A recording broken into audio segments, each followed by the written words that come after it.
Hai, Assalamualaikum. Selamat datang kembali di Gaptek 19. Gak bisa dipungkiri, harga iPhone untuk sebagian besar masyarakat Indonesia punya harga yang lumayan tinggi. Bahkan kadang ada yang mau beli iPhone harus rela nabung bertahun-tahun untuk beli iPhone varian terbaru. Tapi sebenarnya gak ada masalah sih jika kalian mau beli iPhone second atau bekas yang masih rekomen atau masih layak pakai, dan tentunya untuk harganya pun sudah jatuh jauh dari harga barunya.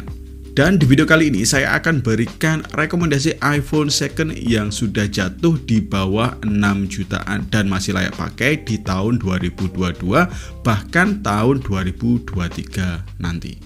Untuk disclaimer, video kali ini saya buat per tanggal akhir Juli ya, tepatnya 28 Juli 2022, dan untuk harganya jelas akan berubah untuk kedepannya. Apalagi untuk bulan September nanti iPhone 14 series akan meluncur dan pastinya untuk iPhone lama atau iPhone second akan turun lagi untuk harganya. Kemudian untuk iPhone yang saya rekomendasikan ini adalah iPhone bekas ya, jelas bekas karena harganya di bawah 6 jutaan saja. Karena harga 6 jutaan untuk varian terbaru untuk iPhone ini nggak ada ya. Kemudian untuk iPhone yang saya jelaskan ini adalah iPhone yang punya base model atau varian terendahnya, kebanyakan sih pakai yang 64 GB.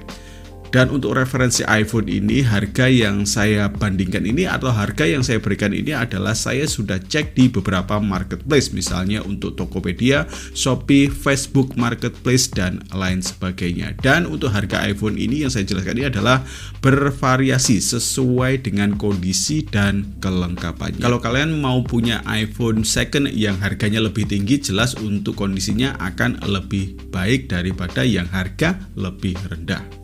Oke, rekomendasi pertama adalah iPhone XR. Harganya sendiri untuk iPhone XR dipatok sekitar 3,7 jutaan sampai dengan 4,5 jutaan untuk varian X Inter. iPhone ini sudah lumayan recommended jika dipakai di tahun 2022 ini. Bahkan untuk iPhone XR ini adalah iPhone yang paling legendaris bahkan sampai sekarang, terutama untuk tahun kemarin ya, tahun 2021 ini. Chipsetnya pakai Apple A12 Bionic, RAM-nya masih 3 GB, internal storage-nya 64 GB, dan kamera belakangnya 12 megapiksel, untuk depannya 7 megapiksel.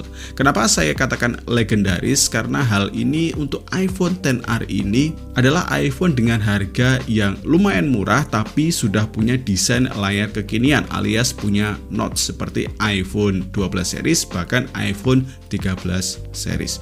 Kemudian untuk kelebihan yang lainnya adalah iPhone ini punya varian warna yang paling ramai, warnanya warna-warni untuk si iPhone XR ini.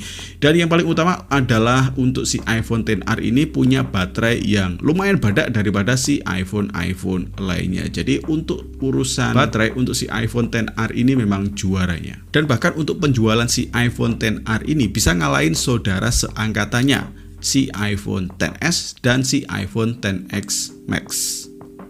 Lanjut ke rekomendasi yang kedua adalah iPhone 11. Jika di tahun kemarin ada iPhone XR yang paling dicari atau paling recommended untuk dipakai di tahun itu, untuk di tahun ini yang paling recommended adalah si iPhone 11. Harganya sendiri dipatok sekitar 5,5 sampai dengan 6,5 jutaan untuk varian X Inter.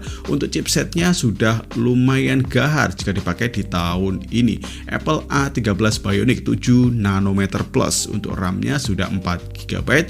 Untuk kameranya ada setup dual kamera utama dan ultrawide-nya masing-masing 12 megapiksel, dan juga untuk kamera selfie-nya juga 12 megapiksel.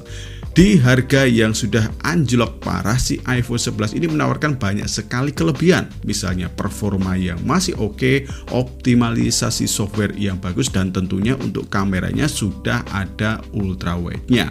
Yang meskipun untuk kamera ultrawide-nya masih kurang begitu bagus hasilnya jika dipakai di kondisi minim cahaya, karena untuk fitur night mode-nya di kamera ultrawide untuk si iPhone 11 ini absen ya. Dan kalau urusan desain, layar, dan lain sebagainya, si iPhone 11 ini mirip dengan si iPhone XR, bahkan hampir sama untuk kedua handphone ini. Bedanya cuma untuk setup kameranya saja. Kalau si iPhone 11 sudah pakai dual kamera belakang, kalau si iPhone XR masih pakai single kamera belakang. Lanjut ke rekomendasi yang ketiga adalah si iPhone 11 Pro. iPhone 11 Pro untuk di tahun 2022 ini, bahkan di video saya ini untuk beberapa video iPhone 11 Pro punya views yang lumayan gede. Hal ini karena si iPhone 11 Pro ini punya desain yang premium. iPhone 11 Pro ini masih seangkatan dengan si iPhone 11 tapi beda kelas. Harganya dipatok sekitar antara 6,8 juta sampai dengan 8 jutaan untuk varian internya. iPhone 11 Pro ini punya desain yang lebih kokoh daripada si iPhone 11 dengan desain bahan stainless steel untuk bagian framenya dan material bodi kaca berfinishing matte. Untuk bagian jeroannya sih untuk si iPhone 11 Pro ini sama persis dengan iPhone 11. Dan untuk bedanya dia sudah pakai kamera tele 2 kali optical zoom yang beresolusi 12 megapiksel. Kalian bisa beli iPhone 11 Pro ini dan akan mendapatkan desain iPhone yang lebih baik daripada iPhone 11 dan iPhone XR. Kemudian untuk layarnya juga lebih bagus daripada iPhone 11 dan iPhone XR karena sudah pakai layar OLED. Dan tentunya untuk setup kameranya, kalian akan dapatkan setup kamera dengan kamera boba. Lanjut ke rekomendasi yang keempat adalah iPhone ini masih ada di kelas 6 jutaan dan iPhone ini lebih mudah daripada iPhone 11 Pro dan harganya sudah ancur-ancuran. iPhone 12 mini yang punya harga 6,5 sampai dengan 7,5 jutaan untuk varian X Inter.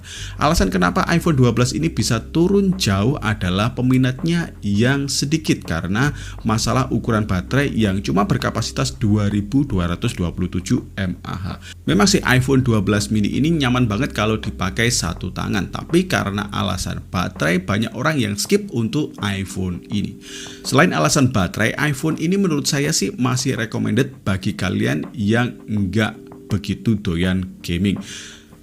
Dan ini dia untuk rekomendasi yang terakhir untuk iPhone kali ini, yaitu adalah iPhone SE generasi kedua atau iPhone SE 2020. Mungkin sebagian besar atau sebagian orang masih ingin punya iPhone dengan spek kenceng tapi untuk desainnya yang jadul, masih punya Touch ID dan dimensi yang mini. iPhone ini adalah iPhone paling merusak harga, dibanderol cuma di harga 3 sampai dengan 4 jutaan untuk varian X Internya. iPhone SE 2020 ini punya spek kembar dengan si iPhone 11 series. Chipsetnya pakai A13 Bionic 7 nanometer plus, RAM-nya 3GB untuk variannya 64, 128 dan 256 GB. Untuk kamera belakangnya pakai single kamera 12 megapiksel, untuk kamera depannya 7 megapiksel.